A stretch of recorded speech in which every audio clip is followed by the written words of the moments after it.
Hello guys, good morning. Gulay tayo guys. Kakain tayo ng marami para pag mamatay man, busog, di ba? Ayan. Gulay tayo ng opo. Itong ulamin namin ngayon. Para pag namatay kami, busog kami. Di ba guys?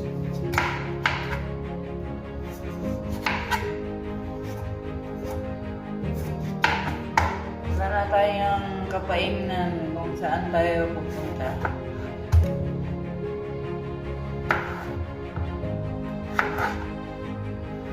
Haluan natin ng tuna. Tuna ang ihalo natin. Opo.